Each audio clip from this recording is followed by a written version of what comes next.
Hi everyone, I'm Robin. I'm the main dyer behind Pirate Robin, and welcome to my 100-year-old basement dye studio where the magic happens. And craziness. Magic and silly and crazy and a lot of and we swing between really aggressive hardcore tunes and Florence and the Machine, and then Decemberists, and then goth, 80s goth, and just 80s new wave, and then goth. All of it happens in this space. Welcome. Today is really exciting for two reasons. Reason one is we're gonna dye some yarn today, and we're gonna try out a new color. We're gonna do some layering techniques. So it's not, we'll talk about it. We're gonna do some layering techniques, and it's gonna be fun. And it's actually for me. I'm dyeing it for me, so ooh. And two, it's garbage day. Garbage day is always an exciting day. So this is me to me, reminding myself that I need to take the cans to the curb. I need to take the garbage and the recycling out to the curb after I'm done here. Normal people would just do a reminder on their phone or all sorts of things like that. And I live life on the edge.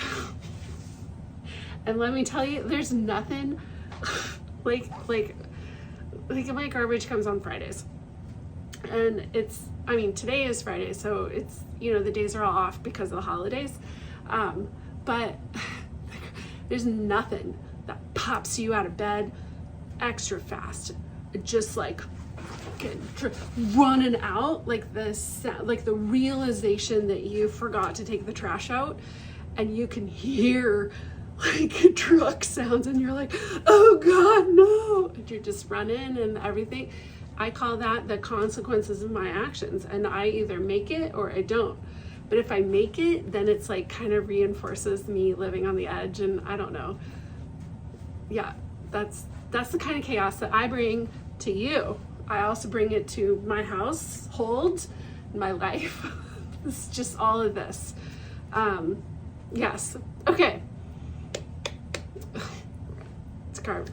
You know what? This is why we have stainless steel tables, so you can write dry erase on them.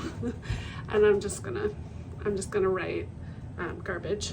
Oh yeah, or I write on my hand too. This says veg, so I remembered to go pick up the CSA box with vegetables. Veg. Anywho, okay, so we're gonna dye some yarn. I crochet baby blankets for my family's children and for my friends' kids. Not everyone's children, but I've kind of started myself down this path of making blankets. It all started when my son, who I'm a really tall person. I am really tall. I am not demure. I am not short. I am tall. And so when I birth children, they are ginormous. My son is 6'4", so that's how we roll around here. I'm 6 foot, and I am not the tallest woman in my family. So if that gives you a sense of what we got going on here, that's what we got. So my 6'4" beast of a child is I would really like a blanket.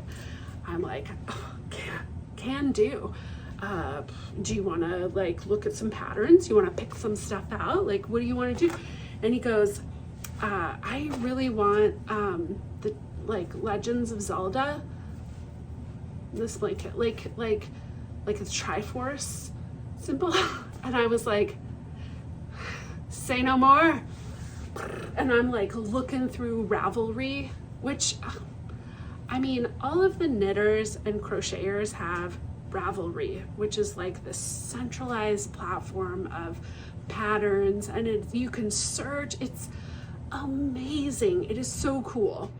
And I want that for the cross stitch community. Like, it would just be super cool. But I don't think you have one. Not that I know about. Maybe somebody's starting it. Somebody should start one. Like essentially a database of patterns that you could also sell. It's a platform you could sell to people. It's great. Okay, anyway. So I'm searching through Ravelry and I'm like, Zelda, Legends of Zelda, Triforce. I'm looking and I'm kind of striking out, and I'm like, or I'm finding some stuff and I'm like, ugh, it's not cool. So I start Google searching Legends of Zelda crochet blanket. It's Legends, like I'm going to the second page of search results. I mean, who does that? Well, me, I'm trying to find something. And then I find this baby blanket pattern, and it's actually free online. I'll put the link to it, because I am not remembering. It's been a hot second. But so it's a free baby blanket pattern. But my child is a beast. Huge. So I had to kind of chart it out, figure out how the size and size it up to gosh, I don't even know. It's like almost a queen size, blanket to fit this huge person. And but basically, so it's crochet, and it's got and it has Triforce symbol all over it, and it looks so cool.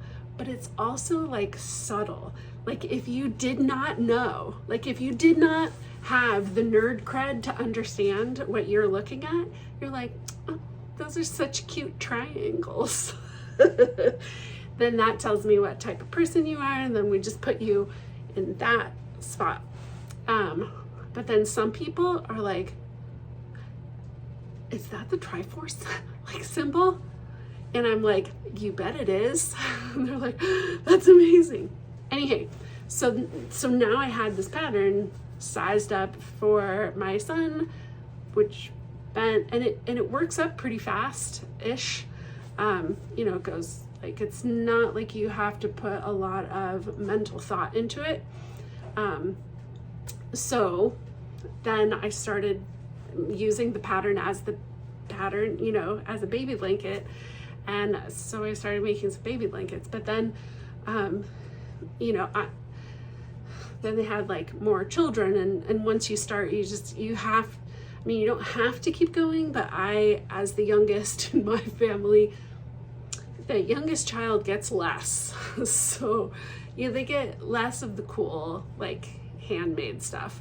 So I make more baby blankets, and so there are more. I have some friends in my life who are having babies, which means blankets. So I want to dye up. So I'm going to dye up some of my yarn, and I'm like, what color do I want to do? So I kind of thought that I would do this. It's like a layering technique. So often if you're dyeing a solid color, or for indie dyers, hand dyed works, they call it tonal, just acknowledging that we're not machines and there's going to be some variance of the color.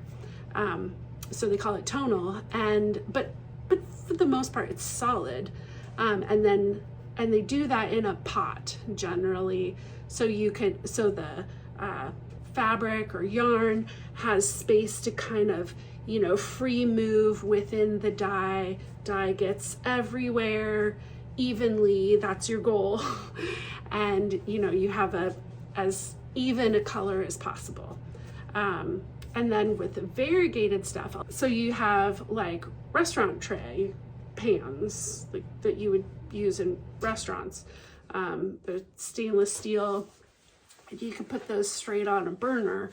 And so then you'll have the skeins laid out, and that's a lot of what I do. And you pour the color in there and you can kind of manipulate it.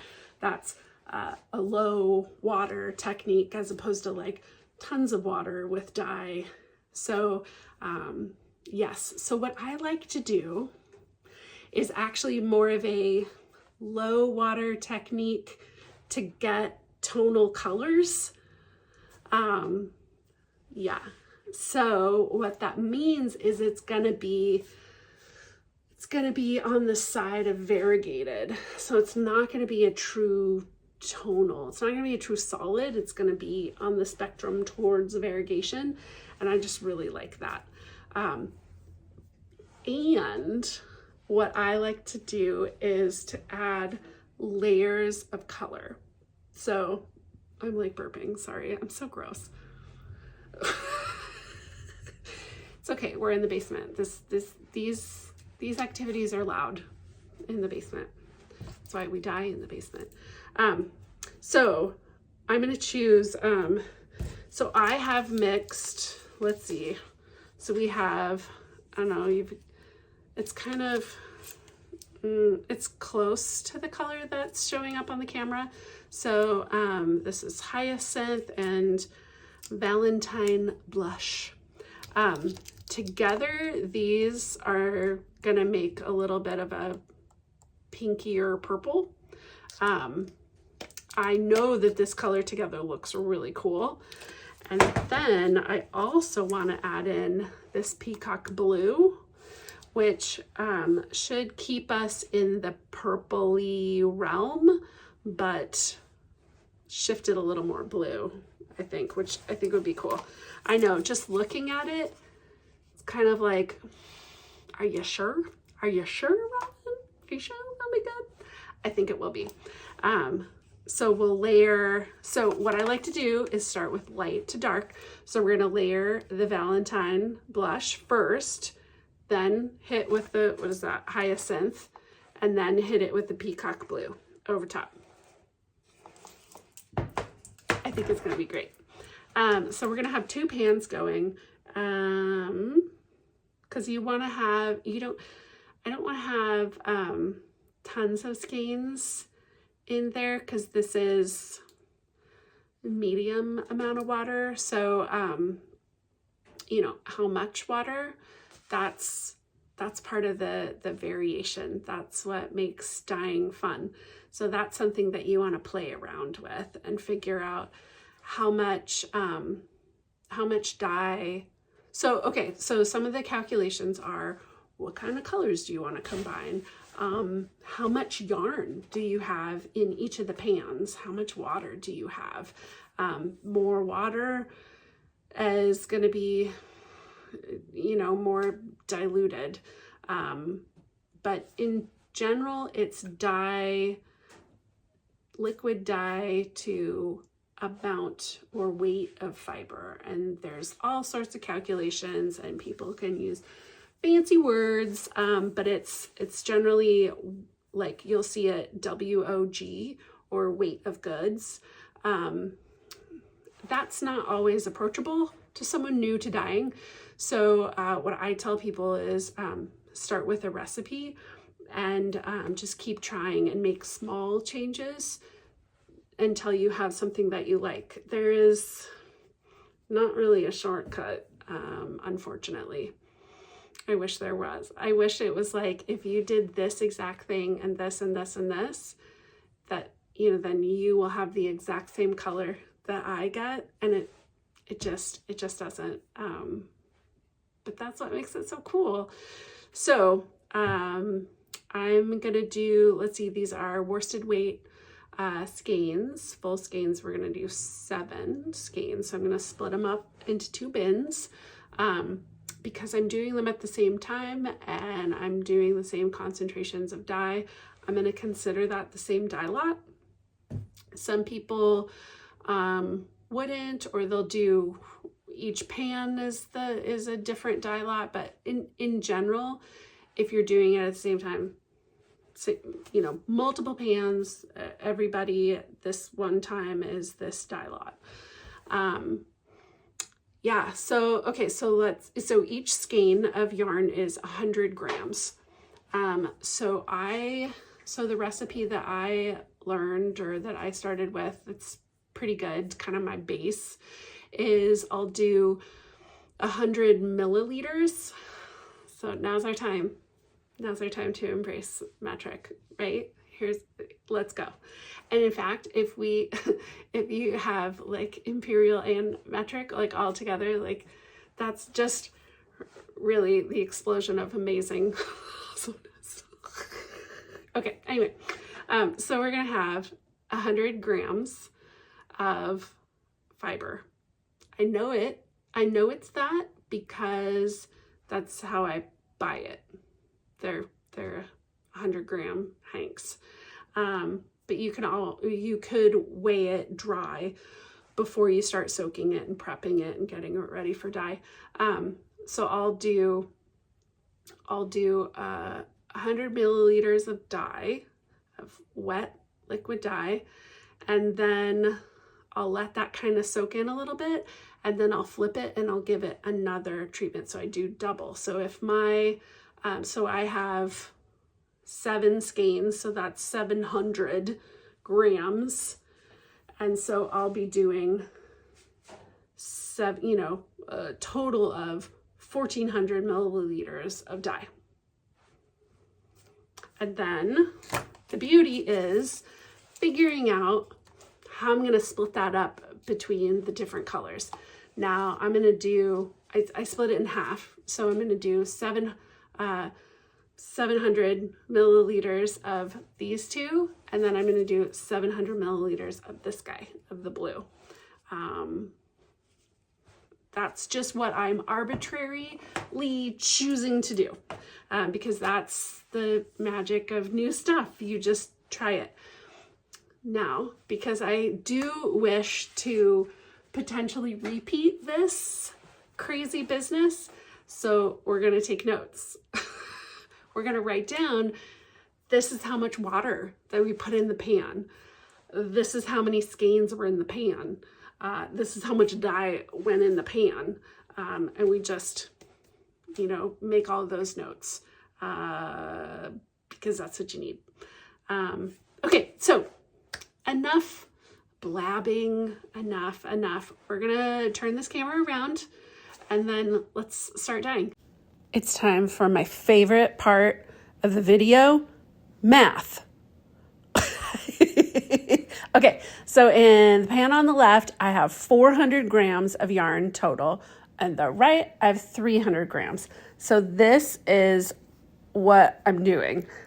Each of them have a gallon of water.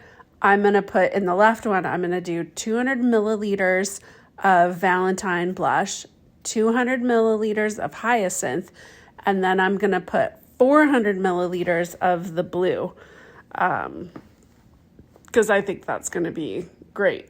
That's my plan. I love it. I'm gonna stick to it. You can tell that my gloves here are a little bit thicker. That's because I'm dealing with hot water, and I burned myself, and so that's why we have gloves. This is the Valentine blush. I mean, honestly, I'm not really like a pink person, but this color is amazing. Also, the color that you see, the liquid color that you see, is never the color that the fiber is. It just isn't. Okay, so I'm pushing it into the color. I'm not pouring the color on top of the yarn because I don't want obvious like streaks or lines. I want things a little more subtle. And I'm moving the yarn around the zip tie because I don't want the zip tie part to for it to resist the dye at all. And you can see in the pan that there are lighter sections and darker sections of the pink. And so what is going to happen is that when I hit it with the purple, then those lighter spots are going to be a little bit more purple, and the pinkier spots are going to be more pinky purple, and that's what layering gives you. It gives you kind of this, modeled. It doesn't look modeled in your work, but yeah, look at this.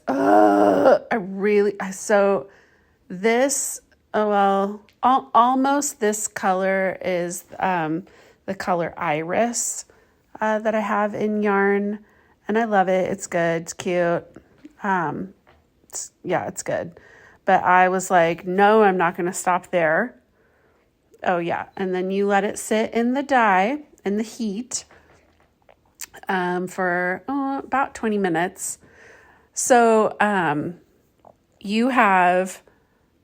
for these type of dyes, for animal fibers, you'll have the fibers, you'll have heat, and the dye, and acid. And so in my case, I'm using citric acid, and I got it right there.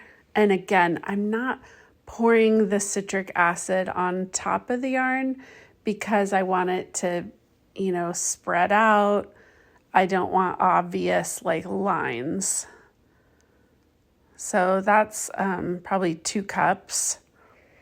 And you can control how the dye strikes, I would say is the term. So if I'm doing a colorway that is very variegated and I want the dye to stay put, then I'm going to soak the fibers in citric acid, and I'm going to hit citric acid on top. So as soon as the dye strikes it, it stays put better. But for this layering tonal business, I want it to take its time to kind of get color. And so I'm going to use anywhere from a cup to 2 cups of dye. I'm losing my mind. 2 cups of citric acid. And look what it did. All the dye that was in the pan just soaked right up into those skeins. It was like basically water. And so now we're hitting it with the blue. So we have dye, let it sit, citric acid, more dye, and see, we're just constantly moving it around. Now, if we were dyeing in a pot, we would be moving it up and down, sloshing it. It's really allowing that fiber to have the space so everybody can just soak up the dye. So look at me in the gloves. This is me not, saying curse words because I'm burning my fingers. Nope.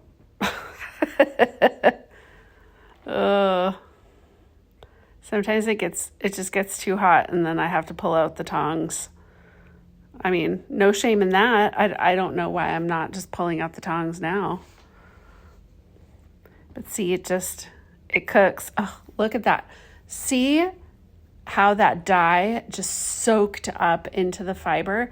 I mean, it is crazy. It is so crazy.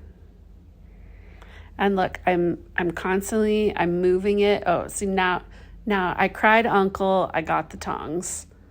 And look at that. You can see that little corner. It's like water. Sometimes I test it with a little, test it in a jar. Look at that. It's water. There's basically no dye in there. So after this, we let it set. We let it cool down to room temperature, and then rinse it just a little bit to get any excess dye. I mean, there's not really any excess dye, but get anything off, and then spin dry it, and then we let it dry, and then here you go. Here's how it looks. Okay, check this out. It's done. It's dry. And I love what you can't tell in this video here is the subtle purple. Like you can kind of see it, but not well. Like it's not picking it up well. But I love it. This is perfect. This is what I wanted. I like it. Let me see. This is, let me pick up a good one. I guess this guy. Trying to see. You can, okay, you see how there are like lighter shades, right? And then we get to the darker blue.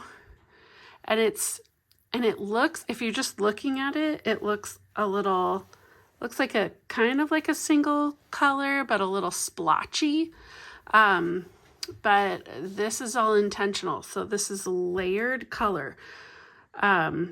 If you were to knit or crochet this up, it would just, gorgeous, subtle variation. I would love it. Wanted to point out one thing. We all make mistakes. Things happen. Okay, see this little white? Now when I see, now this is a misfit. Now this, these skeins I'm dyeing for myself, so I'm gonna try to utilize this. But notice how it's basically a white line. There are splotches of white, and they basically go in a line here. That tells me it is either from a zip tie sitting there and resisting the color, or, which this is, my guess is this number 2, is that this tie was sitting, let me move it down. The majority of these ties move around, all of them except for one. So my guess is that it was like tied like that. And so this tie produced, you know, a resist. This tie did its own resist technique. And so that's what we're left with. Definitely, this is not the goal. We strive, so I consider this, you know, a mistake. But the rest of them turned out really well. And like I said, this is for me, so I'm going to use it all. You can tell, oh, well, here's a little tie that came undone. So these are ends of knots. And I'm actually going to leave it. Well, I fix this before they go out. But basically this became untied. So I don't care. These are normally snipped off. And in fact, we can just take it off. Its whole purpose is to reduce tangling in the skein. And it did its job. So yeah. Okay. Love it. Oh my gosh, look at this. Can you even see? It's like this light pinky purple. Oh my goodness. I'm in awe. I love it. I love it. I love it. It's going to be a great blanket. Super stoked. Yeah, so now I just need to cake one of these up and then get started. And then I'll start sharing some pictures of my, the blanket. Yeah, my Triforce blanket. Okay, and nobody knows who it's for, so, you know, we're good. No one will know.